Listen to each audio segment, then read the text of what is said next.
लेकिन मैंने सुना है कुछ ताकतें यहां बुरा कहा है, लिफाफे वाला बोला मौलाना लोगों को। आप सबने सुना होगा यह भाषण, सुना है या नहीं सुना है कि लिफाफे पे पलने वाले, अरे ये हैं तो ये मजहब की डोर पकड़ करके आगे बढ़ रहे हैं और हमको आपको रोशनी दिखा रहे हैं। इनको लिफाफे वाला बोलोगे आप महज इसलिए क्योंकि सुना है कुछ ताकतें यहां आई हैं जो कह रही हैं कि जो हमें वोट नहीं देगा वो फिरौन होगा, नमरूद होगा। मैंने सुना है कुछ मेहमान आए हैं बरसाती परिंदे जो लोगों को गालियां दे रहे हैं। पड़ोस में कोचा धामन के कैंडिडेट को लंगड़ा घोड़ा और पता नहीं क्या क्या, मैं वो जबान से निकाल भी नहीं सकता, ऐसी लैंग्वेज इस्तेमाल की जा रही है। सियासत इसका नाम है कि अपने ही एक कलमा गो भाई को गाली दोगे आप? क्या किसी मुसलमान को फिरौन कहने से बड़ी कोई गाली हो सकती है? हो सकती है? मुझे बताओ, क्या किसी मुसलमान को फिरौन और नमरूद कहने से बड़ी गाली हो सकती है? कैसे आपने हक दे दिया कि कोई मेहमान आकर के आपके बीच में आपके लोगों को फिरौन बोले, नमरूद बोले, गालियां दे? जो कांग्रेस को वोट देगा वो फिरौन हो गया, जो उनको वोट नहीं देगा वो नमरूद हो गया। यही लैंग्वेज तो नरेंद्र मोदी की भी है ना कि जो हमको वोट नहीं देगा उसको सर्टिफिकेट नहीं देंगे। तो फिर उनकी सियासत में फर्क क्या रह गया? मैं बड़ा जज्बाती होकर के ये बात आपसे कर रहा हूं, बहुत दानिशमंद लोग हैं आप। और सिर्फ यही नहीं, मैंने उनकी गालियां हिंदुस्तान के दूसरे शहरों में भी सुनी है। जो उनको वोट नहीं देगा उसे भला बुरा कहेंगे। यहां उलेमा इकराम बैठे हैं, ये अल्लाह वालों का इलाका है।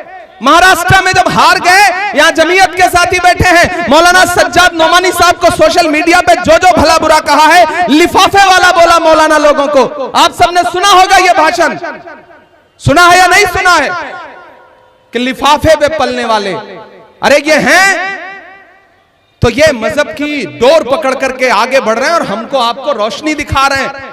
इनको लिफाफे वाला बोलोगे आप महज इसलिए क्योंकि ये आपको वोट नहीं दे रहे? बंद करिए ये सियासत, इतनी नफरत मत परोसिए। मैं ये हक किसी को नहीं दे सकता कि सीमांचल के बेटों को सीमांचल के बाहर का कोई आकर के लंगड़ा घोड़ा बोले, गाली दे। मैं ये हक किसी को नहीं दे सकता। और आपकी गैरत कहां चली गई है? आप सुन कैसे रहे हैं? मैं आपका जमीर जगाने आया हूं किशनगंज वालों, पोठिया वालों। आप सुन कैसे रहे हैं? कोई आपके बीच में आएगा, सियासी इख्तिलाफात हो सकता है। डॉक्टर जावेद साहब 4-5 बार चुनाव लड़ रहे हैं, कमरुल हुदा साहब इससे पहले भी चुनाव लड़ चुके हैं। क्या इससे पहले कभी किसी ने किसी को गाली दी? बताओ मुझे। सब चुनाव लड़ते हैं एक दूसरे के खिलाफ। चुनाव होता है, चुनाव खत्म, बात खत्म। जो जीता वो क़यादत करता है, वो आगे बढ़ता है। जो हार गया वो आगे बढ़ करके गले मिलता है, दुआ सलाम करता है। इसमें गाली की जगह कहां हो गई? इस्लाम में आप किसी को नमरूद कह दोगे, किसी को फिरौन कह दोगे और आप सोचोगे कि आपकी हर बात सर माथे पे बिठाई जाएगी। क्यों बिठाई जाएगी? डॉक्टर साहब, किशनगंज में कांग्रेस के लिए जो वोट मांगे, जो वोट दे, उसको कहेंगे कि ये एक दरीबाज है, दरी बिछा रहे हैं। लेकिन आपकी जानकारी के लिए बता दूं कि तेलंगाना में इसी 11 तारीख को जुबली हिल्स में एक सीट पर चुनाव है। तेलंगाना में मतलब हैदराबाद में, जुबली हिल्स में, घर के पड़ोस में एक सीट पर चुनाव है। वहां कांग्रेस के लिए घर घर जाकर के यही मिल्लत वाले हबीबे मिल्लत साहब वोट मांग रहे हैं कांग्रेस के लिए। समझे या नहीं? फिर से समझा रहा हूं। यहां आकर के आपको भला बुरा कह रहे हैं, आपको कहेंगे कि आप दरी बिछा रहे हो। अरे भाई, तो वहां आप कांग्रेस के लिए वोट मांग के, इसका मतलब आप भी दरी बिछा रहे हो।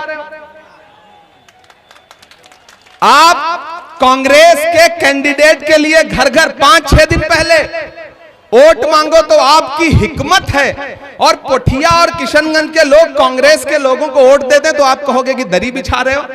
भाई, ये तो बड़ी दोगली सियासत है। मैं इस सियासत का हामी नहीं हूं, मैं इस सियासत का हामी नहीं हूं। ये जो आपके बीच में आए और कहें कि क़यादत खड़े करने के लिए आए हैं, नहीं साथियों, ये क़यादत किसके खिलाफ खड़ी करना चाहते हैं? किसको हरा करके क़यादत खड़ी करना चाहते हैं? कमरुल हुदा साहब को हरा के कौन सी क़यादत खड़ी होगी। कमरुल हुदा अपने नहीं है, ये ईमान वाले नहीं है, पड़ोस वाली सीट पर प्रोफेसर मुसव्विर ईमान वाले नहीं है, कोचा धामन में ईमान वाले नहीं है, अमौर में जलील मस्तान साहब ईमान वाले नहीं है। भाई को भाई के खिलाफ लड़ा करके आप कहोगे कि क़यादत खड़ी कर रहे हैं, और फिर जब कोई बोल देगा तो उसे फेसबुक पर गाली दिलवाओगे आप। यह है आपकी सियासत, नाम अल्लाह रसूल का लेकर के और सोशल मीडिया पे गाली दिलवाओगे आप। मैं नहीं मानता ऐसी सियासत को, मैं इनकार करता हूं। मैं इमरान प्रतापगढ़ी ऐसी सियासत से इनकार करता हूं। मुल्क बहुत बुरे दौर से गुजर रहा है पोठिया वालों, बहुत बुरे दौर से।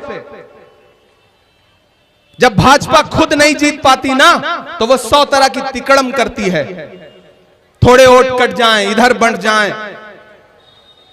आपके बीच में आकर के मुझे बताओ, मैं आपसे पूछ रहा हूं, अभी वक्फ का बिल आया था ना, सरकार आपकी जमीनों को पामाल करना चाहती है, छीनना चाहती है, आपके मदारिस, आपकी खानकाहें, आपकी इबादत गाहें बर्बाद करना चाहती है। मुझे बताओ, उस बिल के खिलाफ क्या सिर्फ मुसलमान खड़े थे? देश की पार्लियामेंट में 25 से ज्यादा एमपी मुसलमान नहीं है, लेकिन रात के 2:30 बजे डॉक्टर जावेद साहब गवाह हैं, मैं भी गवाह हूं, रात के 2:30 बजे सोनिया गांधी बीमारी की हालत में देश की राज्यसभा में क्यों बैठी थी? उस बिल के खिलाफ वोट देने के लिए। उस बिल के खिलाफ वोट देने के लिए रात के 2 बजे राहुल गांधी लोकसभा में डॉक्टर जावेद और ईशा खान चौधरी के साथ बैठे थे या नहीं बैठे थे? आप झुठला दोगे सबकी मोहब्बत को, आप झुठला दोगे एकजुटता को।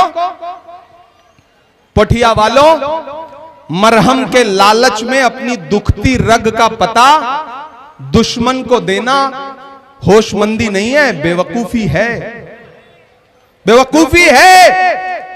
कोई आपके बीच में आए, सबको चुनाव लड़ने का हक है, चुनाव लड़े लोग, लेकिन किसी को गाली दे करके, फिरौन बता करके, नमरूद बता करके वोट मांगे, तो ऐसे लोगों से कह दो कि ये सीमांचल है, ये सीधे साधे लोगों की सरजमीन है, यहां नफरत के लिए कोई जगह नहीं है, ये गाली सुनने के लिए यहां की आवाम नहीं बनी है। आप मुझे बताओ, अगर किसी के वालिद ने कांग्रेस को वोट दिया था तो आप उसको फिरौन कहोगे? अगर यहां मौजूद लोग कांग्रेस को वोट देंगे तो उनको फिरौन कहोगे? मत मानिए इस बात को। और मुझे लगता है ऐसी ही सियासत से बेजार होकर के गुलाम मुक्तदा साहब हैं यहां पर, और हमारे सरपंच साहब हैं। कहां है सरपंच साहब? जाकिर भाई, प्रमुख साहब, और कौन? एक साहब और। ये तीनों लोग आज कांग्रेस पार्टी ज्वाइन कर रहे हैं। ऐसी ही सियासत से बेजार होकर के कमरुल भाई माला पहनाइए, खैर मकदम करिए, स्वागत करिए, पहनाइए माला पहनाइए। भाइयों साथियों, हम सायादार पेड़ जमाने के काम आए, हम सायादार पेड़ जमाने के काम आए, और सूखने लगे तो जलाने के काम आए। कच्चा समझ के बेच न देना मकान को, शायद कभी ये सर को छुपाने के काम आए। इस सियासत के चक्कर में मत उलझिए। ये जो बरसाती परिंदे आए हैं उड़ के चले जाएंगे। सीमांचल में आपको रहना है, एक दूसरे से नजर मिला करके सुबह शाम साथ में उठना बैठना है, साथ में चूड़ा खाना है, साथ में दावत खाना है। इन सियासतदानों के कहने पे एक दूसरे को गाली मत दो, एक दूसरे से लड़ो मत। खुदा के लिए दामन फैला के अपील कर रहा हूं सीमांचल वालों कि आपस में लड़ो मत। इनकी गालियों का जवाब मोहब्बत से दो और इनसे कह दो कि अगर सीमांचल के किसी बेटे को कोई मेहमान गाली देगा तो मेहमान होने की वजह से उसे कुछ बोलेंगे तो नहीं, लेकिन आने वाले वक्त में उसको सीमांचल में घुसने नहीं देंगे, क्योंकि सीमांचल के बेटों को कोई गाली नहीं दे सकता है। ये आपको कहना पड़ेगा। कोई आपको फिरौन बोले ये बर्दाश्त नहीं किया जाएगा। और कमरुल भाई, आप चुनाव जीत रहे हैं, कितना भी साजिश कर लें भाजपा को जिताने के लिए, आपको नहीं हरा पाएंगे ये लोग। मैं जानता हूं डॉक्टर जावेद साहब आपके साथ खड़े हैं, ईशा खान चौधरी साहब आपके साथ खड़े हैं, रफीक भाई खड़े हैं और पूरा महागठबंधन परिवार आपके साथ खड़ा है। मेरे भाई, जब लड़ाई बड़ी हो तो छोटी छोटी चीजें नजरअंदाज की जाती हैं। कितनी बड़ी लड़ाई है, कभी सोचा है? कभी सोचा है? हमसे पूछो, हम उत्तर प्रदेश से आए हैं, हमारे घरों पे चलते हुए बुलडोजर देखो तब समझ में आए कि हालात क्या हैं। असम में लोगों के घरों पे चलते हुए बुलडोजर देखो तब समझ में आएंगे कि हालात क्या है। मैंने पिछले चुनाव में भी कहा था कि 1 विधायक, 2 विधायक, 3 विधायक से काम नहीं चलेगा। हुकूमत कैसे बदलेगी इसके लिए कोशिश करो। तो हुकूमत कैसे बदलेगी? जब कमरुल हुदा साहब को एमएलए बना करके असेंबली पहुंचाओगे तब हुकूमत बदलेगी। इसलिए आप सबसे गुजारिश है साथियों कि आने वाली 11 तारीख को अपने घरों से बाहर निकलिए, अपने घरों से बाहर निकलिए और कमरुल भाई इधर आइए आप। माशाअल्लाह, पूरा अकेले दम पे आपने हिला रखा है। बहुत परेशान है आपसे, मैं वीडियो देख रहा हूं, बहुत परेशान है। सोशल मीडिया पे पूरी ट्रोल आर्मी छोड़ दी जाती है। सीमांचल वालों, आपसे मेरा बड़ा जज्बाती रिश्ता है। मुझे याद है जब 2016-17 में बाढ़ आई थी तो उस समय मैं सियासत में नहीं था, किसी बड़े बाप की औलाद नहीं हूं, बहुत छोटे से परिवार से आता हूं। आपने मोहब्बतें देकर के, मेरी शायरी सुन करके, मुझे दुआएं देकर के इमरान प्रतापगढ़ी बनाया है। तो मेरे पास जो भी था मैं अपना सब कुछ लेकर के आया था। इसी सीमांचल में घूम घूम करके बाढ़ में मैंने मदद की थी। उस वक्त डॉक्टर असरार साहब जिंदा थे, हक साहब जिंदा थे। मैं एक एक इलाके में घूम करके लोगों के बीच में गया था। तब से यहां से एक मेरा जज्बाती रिश्ता है और उस रिश्ते की बुनियाद पे आपसे अपील कर रहा हूं कि सियासत जज्बात का नाम नहीं है, होशमंदी और अक्लमंदी का नाम है। महान बादशाह सिकंदर ने जब यूनान फतेह किया तो जीत का जश्न मनाने के लिए शहर की सड़कों पर निकला। तो उसने देखा कि लोग तो जश्न मना रहे हैं लेकिन एक फकीर आदमी सड़क के किनारे बेखबर होकर के सो रहा है। सिकंदर को गुस्सा आया। सिकंदर अपने घोड़े से उतरा और उतर करके उस सोते हुए फकीर के पास गया और जा करके उसे जोर की एक लात मारी और लात मार के कहा कि क्यों रे फकीर, मैंने शहर जीत लिया और तू सो रहा है, लोग जश्न मना रहे हैं और तू सो रहा है। तो सिकंदर को उस फकीर ने उनींदी आंखों से देखा और देख करके कहा कि शहर जीतना बादशाहों का काम है लेकिन लात मारना गधे का काम है। ये जो जबान से लात मारते हुए घूम रहे हैं ना, इनको वोट से जवाब दो। कमरुल भाई को जिता करके असेंबली पहुंचाओ। आप कमरुल हुदा साहब को जिताओगे तो सिर्फ एक एमएलए नहीं मिलेगा आपको, बल्कि साथ में 2 सांसद फ्री में मिलेंगे। एक आपके अपने लोकसभा में डॉक्टर जावेद साहब आपके मुद्दों पर लड़ते रहते हैं और मुझे भी अल्लाह ने जो थोड़ी बहुत सलाहियत दी है देश की सबसे बड़ी पार्लियामेंट में खड़ा होकर के, चाहे वो अलीगढ़ मुस्लिम यूनिवर्सिटी के किशनगंज ब्रांच का मसला हो या फिर सीमांचल की बदहाली का मसला हो, अल्लाह ने जबान दी है तो उसका इस्तेमाल करता हूं और आपके मुद्दों को देश की पार्लियामेंट में 4 बार उठा चुका हूं। तो 2-2 एमपी आपको साथ में फ्री मिलेंगे और मालदा भी बहुत दूर नहीं है। तो ईशा खान चौधरी साहब भी साथ में समझ लीजिए कि एक के साथ 3 फ्री। इससे अच्छा ऑफर कोई दे सकता है क्या? नहीं दे सकता कोई। डॉक्टर जावेद साहब आपके बीच में रहेंगे। आपको कभी जरूरत होगी तो मालदा से किशनगंज बहुत दूर नहीं है, 2.5-3 घंटे का रास्ता है। ईशा खान चौधरी साहब पहुंचेंगे और हैदराबाद से ज्यादा नजदीक मेरा घर आपके पास है। मैं पैदा उत्तर प्रदेश में हुआ हूं लेकिन आजकल थोड़ा आधा तिहा बिहारी हो गया हूं। तो मैं सीमांचल को अपना घर ही समझता हूं।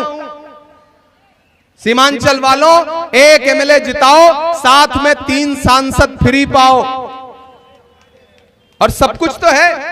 सरापा कयादत का असली चेहरा तो ये है, सर पे टोपी है, अल्हम्दुलिल्लाह गुलाबी उर्दू भी बोल लेते हैं।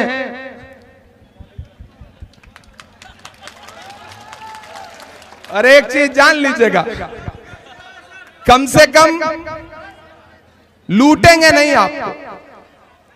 जितना कलेक्शन करके हेलीकॉप्टर में तेल भरवाया जा रहा है वो आपको पता है सीमांचल वालों।